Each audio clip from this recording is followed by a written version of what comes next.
Hi, I'm Dani Gasparini, and welcome to this segment of Penn Voice. I am joined today by Dr. Jei Africa, who is the director of the county's Office of Diversity and Equity for San Mateo County Health. Jei, welcome. Hi, Dani. So, tell us a little bit about the Office of Diversity and Equity. We all congratulate and know that San Mateo County really is interested in ensuring that all people within our county have a place to be heard, resources. We have a rich county of made up of a very diverse population. So what do you specifically focus on within your office?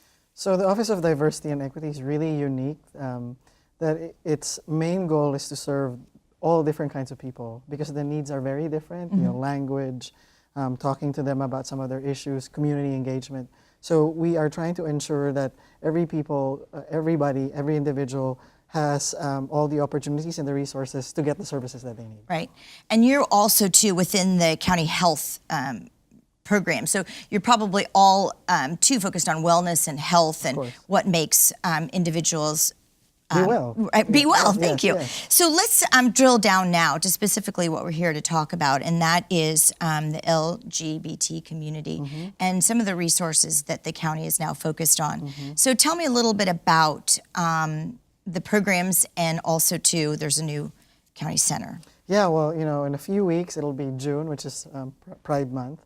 And this county is really very excited to for the historic opening the first LGBTQ Pride Center in this county. So many people collectively have thought about creating a space and place for LGBTQ individuals and families. And there has never been anything like this in this county. So we're very excited to launch it actually on June 1st.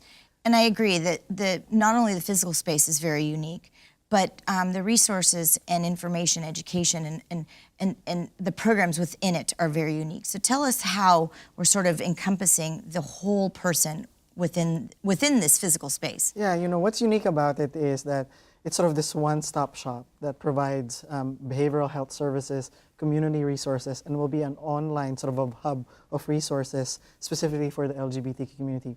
You know, you go to different centers and they only have piece of one person's wellness, right? Right. So the hope is that when you go there, that you will have all these services available to you, and you don't have to go to different places. And what's nice is, again, you mentioned that there's one location for all of the services. So it's not one place for behavioral health, one place for perhaps recovery services, or another place for physical health. I mean, it's all there for someone to sort of access and feel comfortable in an environment that is welcoming and inviting. And the goal is really to make it more of a community center because it really is about the community, really being responsive to the needs of the community.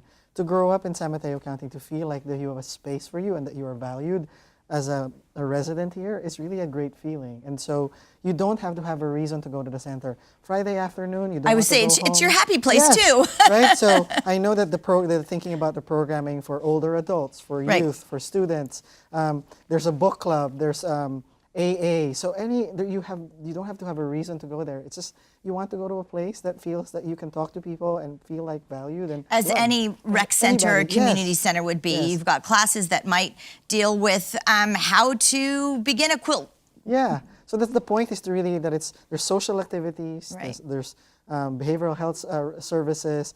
If you want to find housing or employment, they have computers to have available so they can use, right? And that's the point is, and for me, that's what is great about it. It's not just about the services, but really just, you don't have to have a reason to go. And what's the location? It'll be at 1201 South El Camino in San Mateo. Okay, and we'll make sure that we put that up onto the screen so people understand where the location is.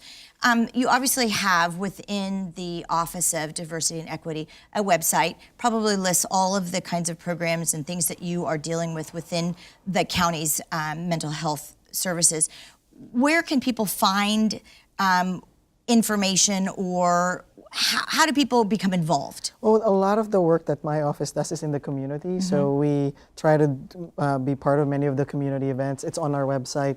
Also, behavioral health has many clinics around the region, Daly City, East Palo Alto, Redwood City, so resources are available in those specific clinics as well. So you have the mental health department within the county, and then you have the Office of diversity and equity. How is that department office going to then be involved in this LGBT community center? So the overall goal of the office is to advance health equity. Like, again, everybody deserves the same opportunity to be healthy. And that really includes how do we connect with you. So our work, the LGBT community has really been an invisible community in many communities. And our work to translate resources to them so that we can partner. So one of the things that's really great about this partnership is the county does not want to be seen as the county only, but really part of the community. So by sharing resources, by being present, offering the resources, making it available for people or everybody, that's really the connection. And one of the things that we'd like the center to do is help become the resource and the expert so that other people can be more responsive and welcoming to the LGBTQ community in San Mateo County. So there's always going to be a direct connection because our goal is that that everybody deserves this opportunity, and the center represents a small part of that community. But because of intersectionality, that LGBT individuals are older adults, young, there's class issues, economic issues that provide those services, and that's what my office looks at. If you don't speak English well, can you get the services? If you have a hard time getting services because of whatever insurance, we will try to help you get that. If there are language barriers, we'll help you get the resources to direct you to the resources or providers, for example. So in a big scale, ODE ensures that that's what we do. And then the Pride Center is one part of that community that historically has been really marginalized. And being in this county and having that open on June 1st is a testament that this is a community that is important in San Mateo County, that you are valued and you're really seen, and that your needs are important to leaders in this county, to the health department, to county government, for example. So if someone were watching this segment and perhaps don't identify themselves with the LGBT community, what can they do to participate? How can they help and support the center? So my understanding is the center looks for volunteers. They have a wish list.